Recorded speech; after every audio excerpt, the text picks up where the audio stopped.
We're on the worksheet called AutoFill in our workbook 02, entering data. We want to put in months at the top here. Now the AutoFill feature allows us to quickly put in monthly entries and day of the week entries as well as a few others. So let's imagine I need January here. I'll type it, and even before I complete the entry, I can point to the lower right-hand corner of that cell, that's called the fill handle. The mouse pointer changes to a thin plus, and when it does, I'll hold down the left mouse button and drag rightward. Notice how the pop-up tip below suggests what is about to go into these cells. March, April, May, June, and then let go of the mouse button and we have all those entries there. Later, of course, we would like to, and we probably will, align them on the right. Now, although we're not going to be putting this in our actual worksheet, I'm going to go down to cell A6 and point out a few aspects of this. First of all, you can start with any month.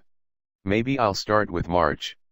Now I usually wouldn't start there, but this time I'm going to drag downward, and we see what's about to happen. April, May, June. If I drag farther, eventually we'll come to December. It'll just start all over again, like this.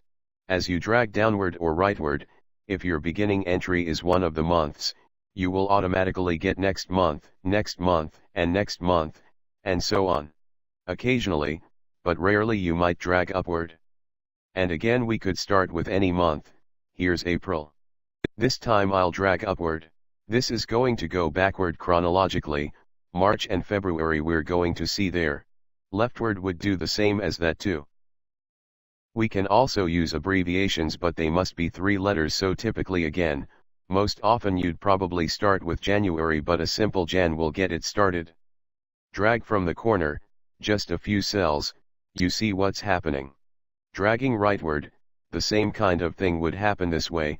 Of course, I really don't want to keep this data here. I could press Ctrl+Z, that means undo.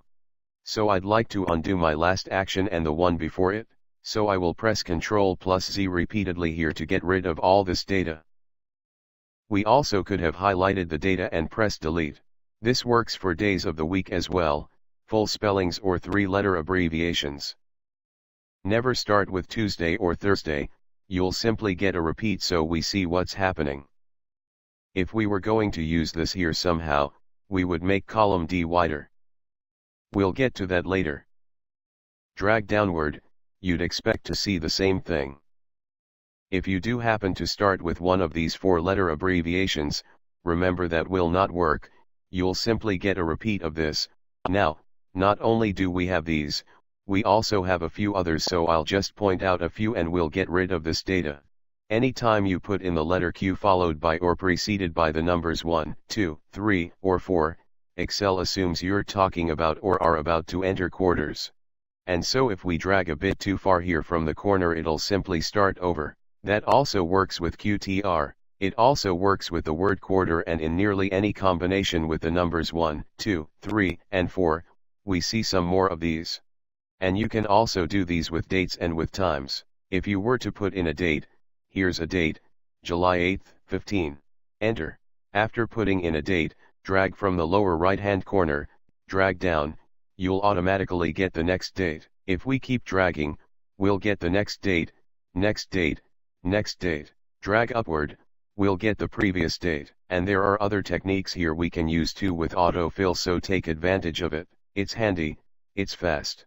So we've seen some examples of how AutoFill quickly allows us to put in monthly entries and, where needed, day of the week entries or even dates and quarters, when appropriate.